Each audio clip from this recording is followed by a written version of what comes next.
आप सबको हमने अपनी क्लासेस में 12 तारीख को यह बताया था कि G7 की जो मीटिंग हिरोशिमा में होने जा रही है वहां पर भारत शामिल होने गया है। वहां पर भारत को एज ए इनवाइट किया गया था, याद है। उसके बाद में प्रधानमंत्री जापान से निकल करके बीच में एक फिफिक कंट्री है पपुआ न्यू गिनिया, वहां गए। वहां से उठ करके फिर वो ऑस्ट्रेलिया गए। 3 देशों की यात्रा करके प्रधानमंत्री लौटे हैं, भारत पहुंच चुके हैं। इस बीच में उनकी यात्रा से संबंधित जो भी विवरण है वो मैं आपके सेशन में आज साझा कर रहा हूं। तरह तरह की बातें हैं, बहुत सारी इंपॉर्टेंट चीजें हैं। अगर एग्जाम पॉइंट ऑफ व्यू से पूछा जाए तो बहुत ज्यादा इंपॉर्टेंट नहीं है। थोड़ी बहुत जानकारी जानना इसलिए जरूरी ताकि आप अपडेटेड रहें कि दुनिया में क्या चल रहा है, ठीक है। तो इसको उसी लहजे में सुनते चलिए, चाहे मनोरंजन के रूप में सुन लें, जैसा आपको ठीक लगे। तो शुरू करते हैं। सबसे पहले 18 तारीख की आपके सामने खबर दिखाई जाती है। अब प्लीज पढ़ लीजिए, बाकी सब बातें बाद में करेंगे। आप इधर देख लीजिए, 18 मई की आपके सामने खबर है।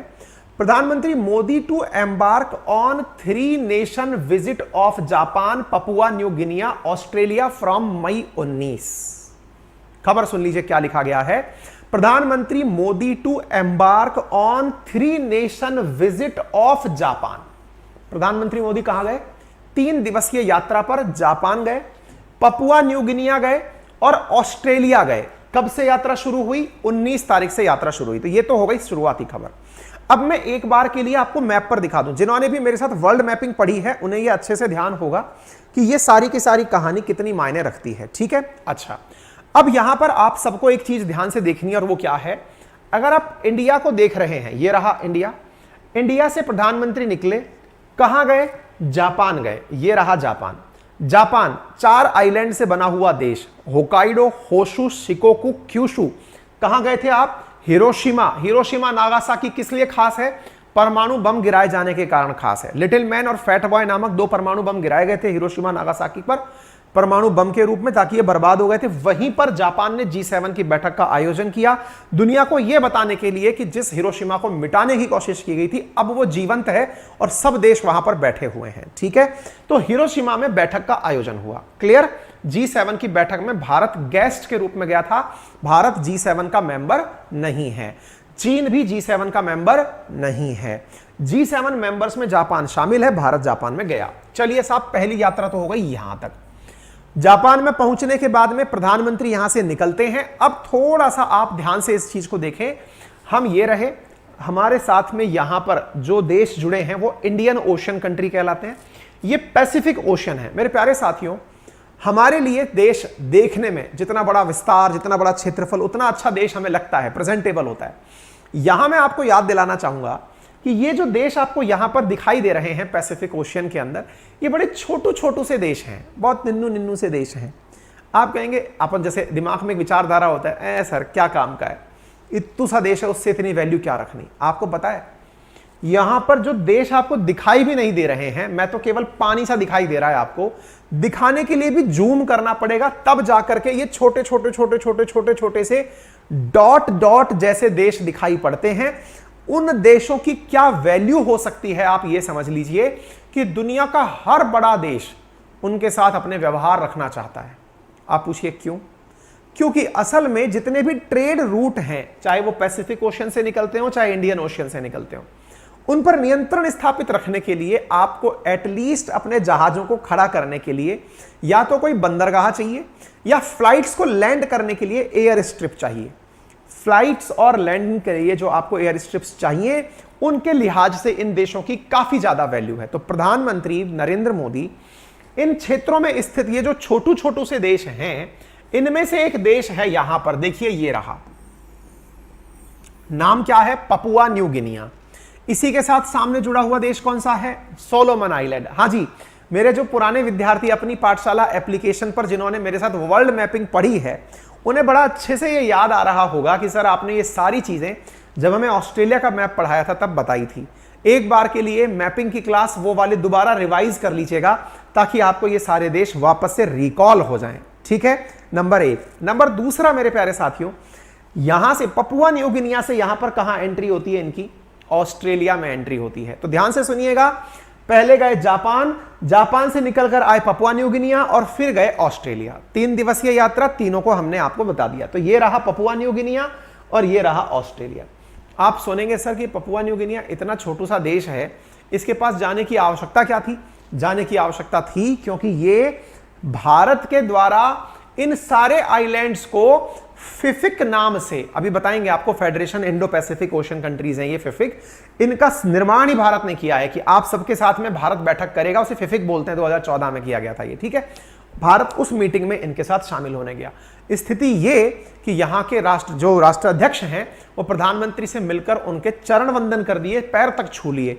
और तो और जो इनका सम्मान किया गया उसमें यह तक था कि यहां पर किसी भी राजकीय अतिथि का रात को वेलकम नहीं किया जाता, लेकिन प्रधानमंत्री यहां रात को पहुंचे थे तो रात को ही परंपराएं तोड़ करके उन्हें रिसीव करने के लिए जाया गया और वहां पर उनका सम्मान हुआ। और यहां के जो राष्ट्राध्यक्ष हैं वो प्रधानमंत्री नरेंद्र मोदी के पैर छू लेते हैं।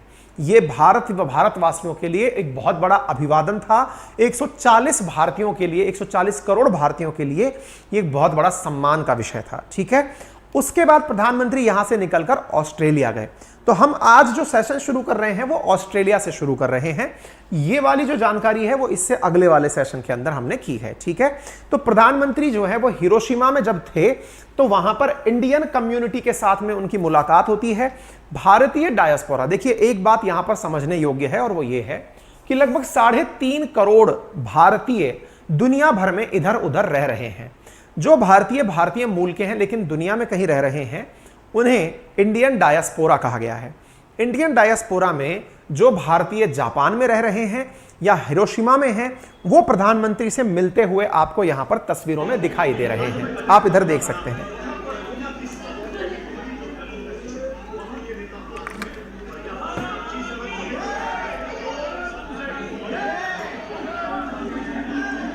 ठीक है, तो प्रधानमंत्री से भारत का जो डायस्पोरा है ये मिलते हुए आपको दिखाई दिया।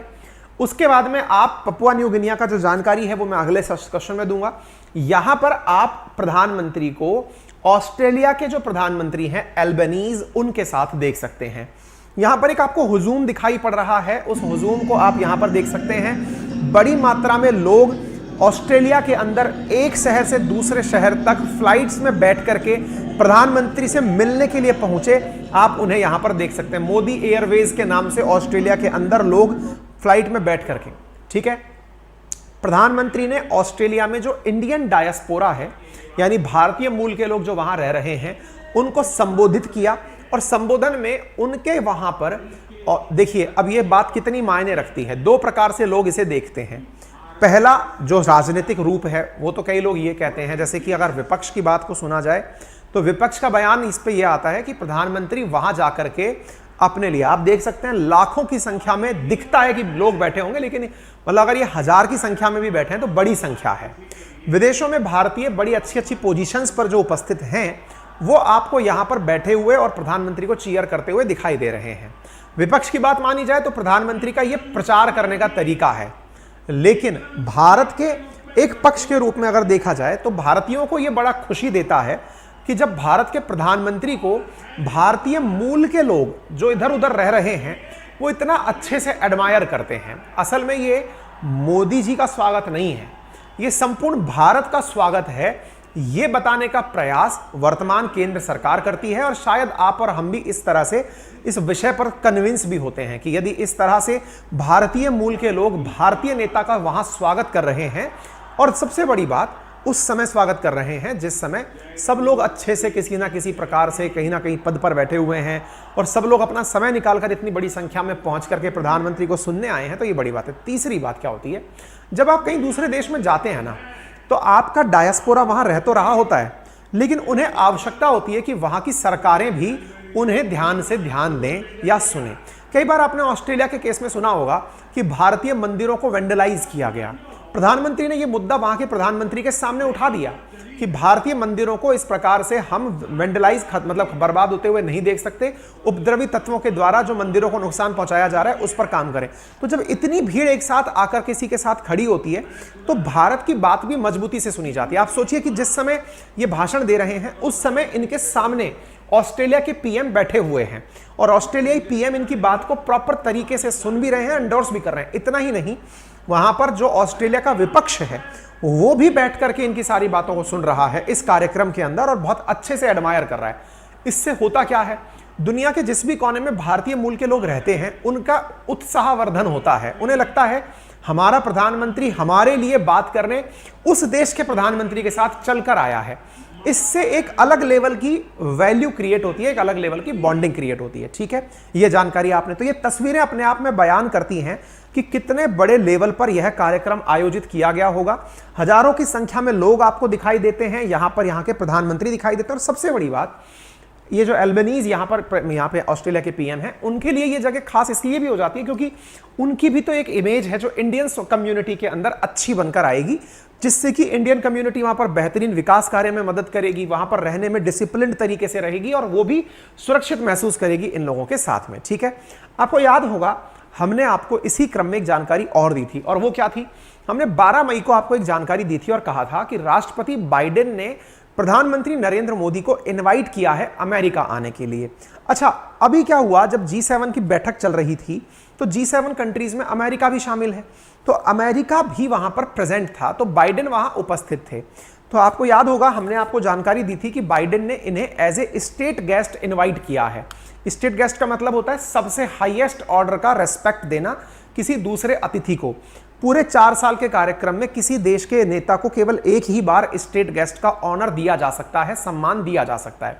तो बाइडेन G7 मीटिंग के अंदर प्रधानमंत्री से मिलते हैं और मिलकर के प्रधानमंत्री मोदी से यूएस आने का आग्रह जब किया कि भाई आपका यूएस में आगमन है और Indian American make big plan to welcome Namo, ऐसी जानकारी निकल कर आई कि जब प्रधानमंत्री का वहां पर जाना तय हुआ तो अमेरिका में रह रहे जितने भारतीय हैं उन्होंने प्रधानमंत्री के स्वागत के लिए एक पूरी तैयारी करने का निर्णय लिया, जिनमें से यह तक कहा जा रहा है कि जब प्रधानमंत्री अमेरिका जाएंगे उस समय 18 जून को अमेरिका के 20 शहरों में एक यूनिटी मार्च निकाली जाएगी, यह दर्शाने के लिए कि अमेरिका और इंडिया साथ हैं और यूनाइटेड हैं। इस प्रकार से प्रधानमंत्री के स्वागत के लिए जो इंडियन डायस्पोरा अमेरिका रह रहा है वो वहां पर तैयारी करेगा। आपको जानकारी के लिए, जैसा मैंने कहा, लगभग 3.5 करोड़ भारतीय दुनिया भर में इधर उधर निवास कर रहे हैं, भारत के बाहर निवास कर रहे हैं। उनमें से अगर आप संख्या देखें तो 45 लाख भारतीय अमेरिका में निवास करते हैं।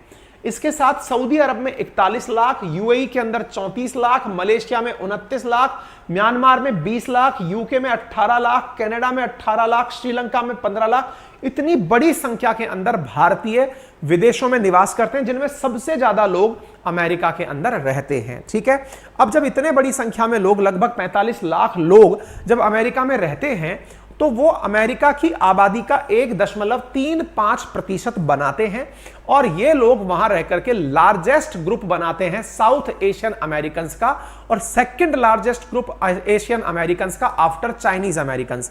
सबसे बड़ी मात्रा में वहां चाइनीज हैं, उसके बाद में अमेरिकन से एशिया इंडियंस हैं आफ्टर इन एशिया। ठीक है, अच्छा, तो यहां पर 20 शहरों के अंदर भारत एकता दिवस के रूप में मनाया जाएगा और 22 जून को राजकीय भोज पर मोदी की मेजबानी खुद बाइडेन करने वाले हैं। इतनी जानकारी आ गई।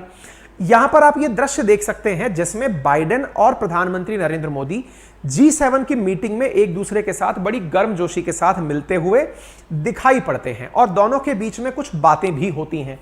बातों में जो जानकारी निकल कर आती है उसमें से जानकारी यह है कि बाइडेन ने प्रधानमंत्री नरेंद्र मोदी से उनका ऑटोग्राफ मांग लिया। ऑटोग्राफ मांग लिया, अब इसका मतलब क्या होता है?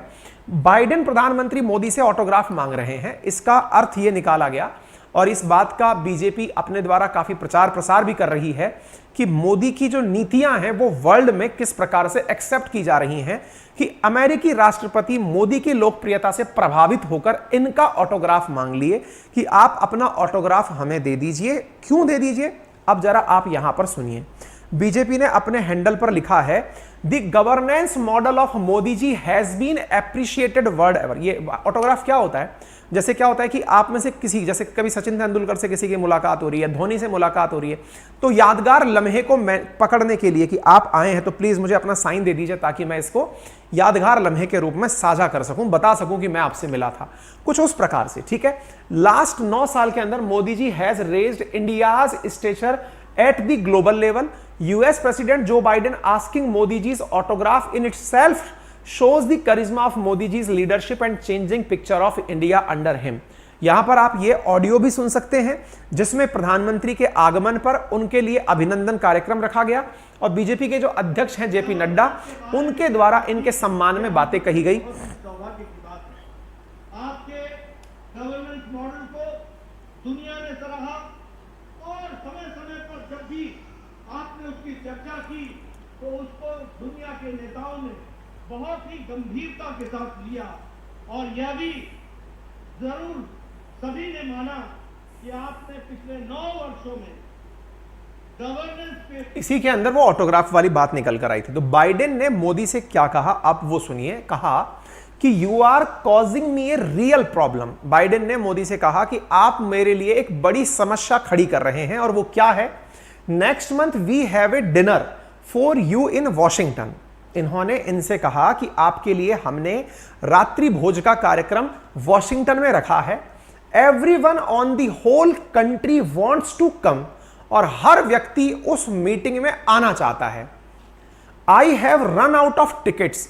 मेरे पास इतनी बड़ी संख्या में टिकट्स नहीं हैं कि मैं सबको वो दे सकूं। मेरे पास टिकट्स खत्म होते जा रहे हैं। You think I am kidding. आपको लगता है कि मैं मजाक कर रहा हूं? आप मेरी टीम से पूछ सकते हैं। ऐसा बाइडेन ने प्रधानमंत्री से कहा। I am getting phone calls from people I have never heard of before. मेरे पास ऐसे ऐसे लोगों के कॉल आ रहे हैं जिनके बारे में मैंने पहले कभी नहीं सुना था। Everyone from movie actor to relatives. Movie actor से लेकर रिलेटिव तक आपसे लोग मिलना चाहते हैं। You are too popular. आप बहुत ज्यादा लोकप्रिय हैं। ऐसा बाइडेन ने मोदी से कहा। ऐसी खबर निकलकर आई जो कि टाइम्स ऑफ इंडिया में छपी हुई है। ठीक है। अच्छा, बाय द वे, इसमें से कितना आपको सुनना है आप सुने, लेकिन जो बात आपको यह समझने में कामयाब कर दे कि हां, यदि ऐसा भी है तो यह भारत के लिए कितना अच्छा है। अगर आप इस तरह से इसे सुनने की स्थिति में हैं तो शायद आपके लिए बहुत सकारात्मक रहेगा। आपको याद होगा अमेरिका में फिर इलेक्शन होने वाले हैं। अमेरिकी इलेक्शंस में जहां लास्ट टाइम ट्रंप थे, तो ट्रंप ने बाइडेन के मुकाबले में आने से पूर्व हाउडी मोदी नामक कार्यक्रम आयोजित किया था। आपको याद होगा उस हाउडी मोदी 2019 के कार्यक्रम में बड़ी मात्रा में इंडियन यूएस डायस्पोरा को ट्रंप ने इस तरह से इनवाइट किया था, और बड़ी मात्रा में पूरी तरह से लोग जो हैं वो इनको देखने के लिए आए थे। आप तस्वीरें देख सकते हैं कितने बड़े लेवल पर अमेरिका में एक कार्यक्रम आयोजित किया गया था हाउडी मोदी के नाम से। और उस हाउडी मोदी नामक कार्यक्रम में प्रधानमंत्री नरेंद्र मोदी को डोनाल्ड ट्रंप के द्वारा एक इवेंट में, पब्लिक इवेंट में इस प्रकार से ले जाया गया था। अब 2023 है, फिर से इलेक्शन का साल आ चुका है अमेरिका में भी, और वहां पर भारतीय बड़ी प्रमुख भूमिका निभाते हैं, ना केवल वहां की जनसंख्या में बल्कि पैसे के अंदर भी, क्योंकि ये बड़ी मात्रा में फाइनेंस करते हैं, फंडिंग देते हैं। बड़ी अच्छी अच्छी की पोजीशंस पर वहां प्रेजेंट है, बड़ी बड़ी कंपनी के सीईओज के रूप में, क्योंकि वहां पर जितना भी सर्विस क्लास है जो हाई एलीट क्लास का है, चाहे डॉक्टर है, इंजीनियर हैं, साइंटिस्ट हैं, वो अधिकांश इंडियन कम्युनिटी से बिलोंग करते हैं। ऐसी स्थिति में उनका इलेक्शंस को लेकर जो फंडिंग है वो भी बड़ी मात्रा में होता है। तो हर सरकार की यह कोशिश रहती है कि हम भारतीयों को कैसे अपने पक्ष में ले लें, और भारतीयों को पक्ष में लेने के नाम पर जब अमेरिका की बात हो तो अमेरिका में गुजरात कम्युनिटी के लोग भी बड़ी मात्रा में हैं। गुजरात राज्य से गए हुए जो लोग हैं वो भी बड़ी मात्रा में। तो ऐसी स्थिति में प्रधानमंत्री मोदी का गुजरातियों से तो एक नेचुरल कनेक्ट है ही, और अगर वो लोग वहां पर बड़ी मात्रा में फंडिंग के लिए उपलब्ध होते हैं तो वहां की सरकारों को फायदा होता है। इस वजह से बाइडेन भी इस इवेंट को पूरी तरह से कैश करना चाहते हैं, ऐसा भी आप कंक्लूड कर सकते हैं। यहां पर वॉशिंगटन स्मारक से लेकर लिंकन स्मारक तक मार्च निकालने का कार्यक्रम किया है उन लोगों ने जो अमेरिका के अंदर रहने वाले हैं। ठीक है। तो 20 शहरों के अंदर प्रधानमंत्री के आगमन पर वहां पर पूरी तरह से आयोजन होगा और एक बड़ा मेगा इवेंट होने की तैयारी हो रही है। G20 से पहले पीएम मोदी की यात्रा बहुत मायने रखती है, क्योंकि इस वजह से G20 में बाइडेन का आना तो सुनिश्चित होगा ही, और भारत की दुनिया को साथ लेकर चलने की जो नीति है यह भी कामयाब होती हुई दिखाई देगी। उम्मीद है जून 21-22 के संबंध में आपको यह जानकारी समझ में आ गई होगी। क्लियर है? चलिए, बाकी तो भारत अमेरिका से क्या कर सकता है वहां जाकर के, तो F-21 fighter jet, Romeo chopper और ट्रांसपोर्ट एयरक्राफ्ट और नेवल गन का सौदा वहां जाकर कर सकता है। क्लियर है? हाँ जी, अगर जानकारी आपको मिल गई हो तो जरूर आप इस जानकारी को अपने साथियों के साथ भी साझा कर सकते हैं। चैनल पर नए हैं तो चैनल को सब्सक्राइब कर सकते हैं। जैसा कि आप सभी जानते हैं कि हम अपने एप्लीकेशन अपनी पाठशाला पर राजस्थान प्रशासनिक सेवा की तैयारी के लिए कार्यक्रम जारी करने वाले हैं। जल्दी ही क्लासेस का अनाउंसमेंट करने वाले हैं। उन क्लासेस की अनाउंसमेंट के लिए आपसे गुजारिश है, क्योंकि हमारी टीम बैकग्राउंड में बैठ करके आपके लिए हैंड रिटन कंटेंट भी बनाई जा रही है, आपसे गुजारिश है कि यदि आप में से कोई भी साथी अपनी तरफ से ज्वाइन करना चाहता है, जिसको सही चाहिए कि सर मैं उस दिन मतलब क्लास में उपस्थित रहूं, तो एक गूगल फॉर्म आपके सामने पिन किया गया है, आप उसे भर दें और उस गूगल फॉर्म में अपनी जानकारी भी हमसे साझा कर दें, ताकि हम क्लासेस शुरू होते ही आपको प्रॉपर टाइम पर इंटीमेट कर सकें। क्लासेस अपनी पाठशाला एप्लीकेशन पर होंगी। अपनी पाठशाला एप्लीकेशन गूगल प्ले स्टोर पर उपलब्ध है, जहां पर आप लोगों के लिए बहुत सारे फीचर्स उपलब्ध हैं, चाहे इन्फोग्राफिक का फीचर हो, चाहे वहां पर अन्य तरह के फीचर उपलब्ध हो। ठीक है, थैंक यू सो मच। अपना ख्याल रखें, बड़ों का सम्मान करें, छोटों को प्यार दें, अपना व्यक्तित्व इस प्रकार से विकसित करें कि महिलाएं आपके साथ सुरक्षित और सम्मानित महसूस करें, पुरुष भी आपके साथ सुरक्षित और सम्मानित महसूस करें। धन्यवाद।